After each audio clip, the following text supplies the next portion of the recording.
So, your little bundle of joy is here, but if your body isn't giving you as much joy as it once did, well, then this video is for you.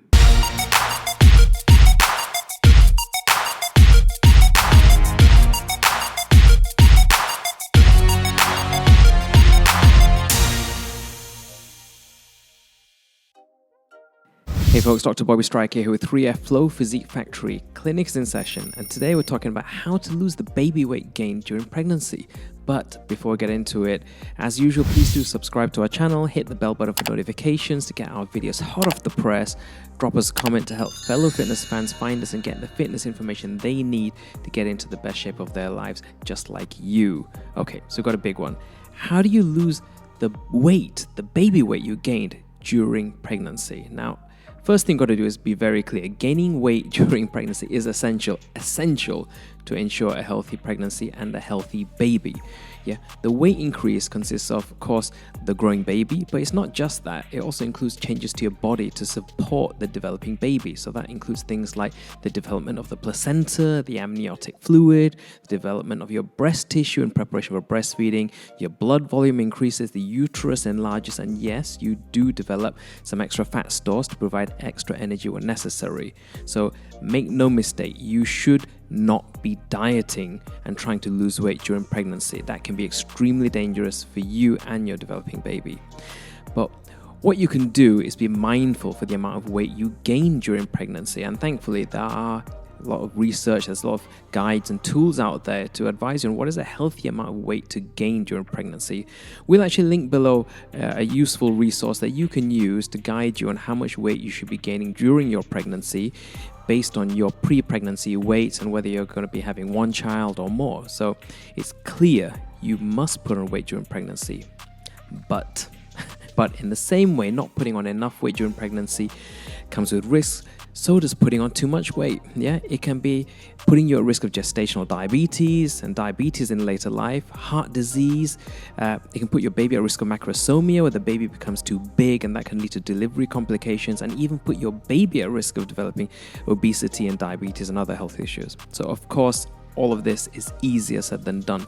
And there is research, unfortunately, that shows that almost 50% of women gain weight above and beyond the healthy recommendations during pregnancy.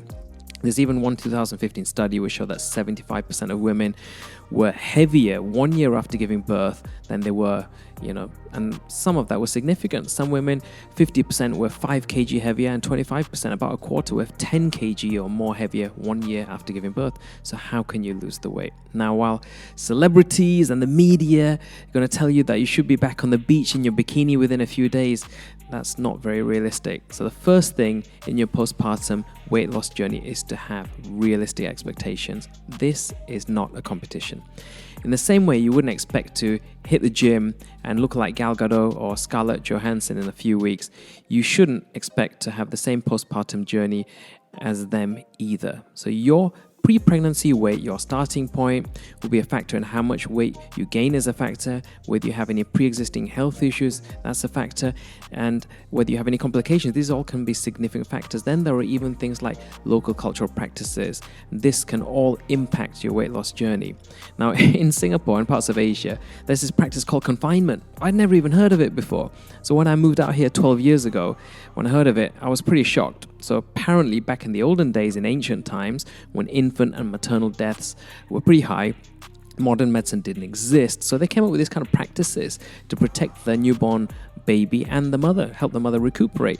Now, these confinement practices can vary a lot depending on your culture and background and your beliefs and stuff like that, but includes things like not washing your body or your hair, avoiding contact with wind, fans, and air conditioning, avoiding walking or moving about and basically just lying on your back completely, like bedridden, not reading, not crying, not eating with your family. And you're supposed to do this kind of stuff for like a month or even longer. So these are just some examples of certain confinement practices.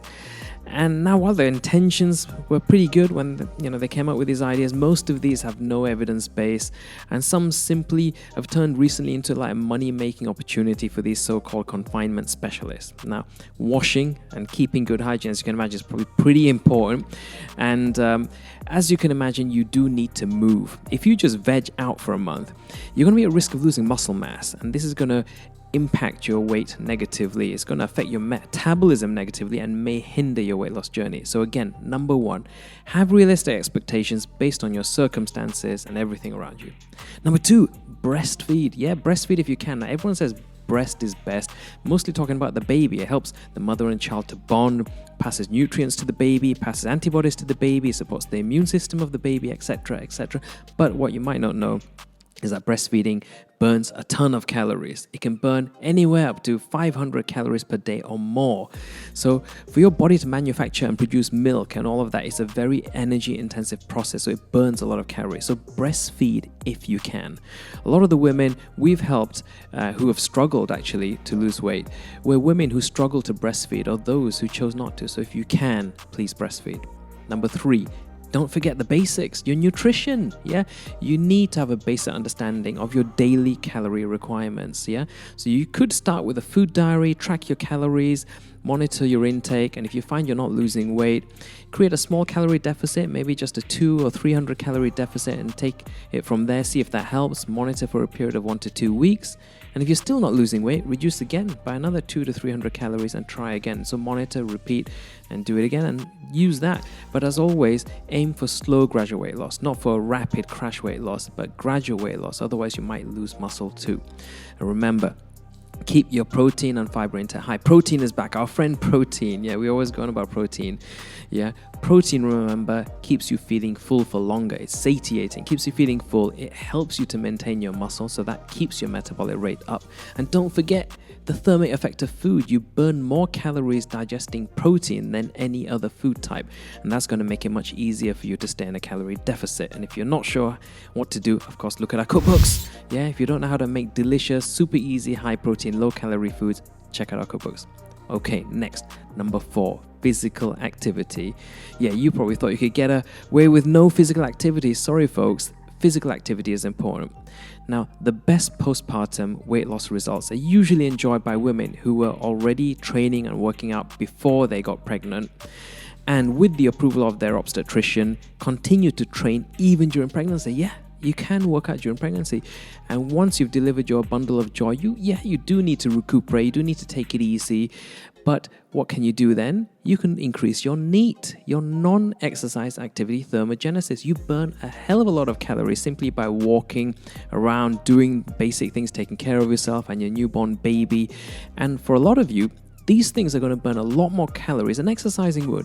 So yes, when your doctor has given you the all clear, you should start exercising again. And that means both resistance training, weight training, and cardio. As always, we strongly encourage you to do resistance weight training. We hope you're already doing resistance training before you even became pregnant. But if you haven't, we encourage you to consider starting now. Okay? It's going to strengthen your body, increase your muscle mass, improve your metabolic rate.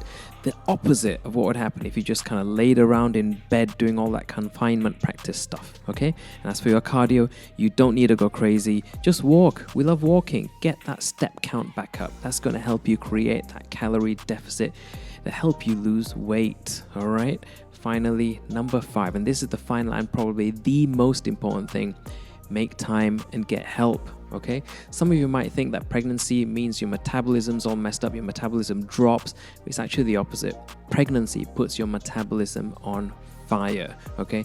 This is why you eat more during pregnancy. Your body needs more energy to fuel all of those biological processes, and if anything, you're burning far more calories than you would normally do. And this, of course, persists actually after you've given birth and will remain elevated for the duration of breastfeeding in women producing milk. So the single biggest stumbling block is not your metabolism, it's making time. You've just given birth, you've got a newborn baby, you're at random hours, you're exhausted, you're literally taking care of a newborn life. Whether you like it or not, for a lot of you, your baby will become your priority. And as much as you might want to get your pre-pregnancy body back, making the time to do so is going to be a challenge. And even more so if you have multiple children. This is why mummies struggle to lose weight. And this is why men, even the men, they get dad bods, they become daddies. Yeah. So if you can get help, get help. Yeah, whether it be from your spouse, from your family, from your friends, wherever you can, get help and support. It's not that celebrities have better metabolisms than you. They don't know some secret hack that you don't know.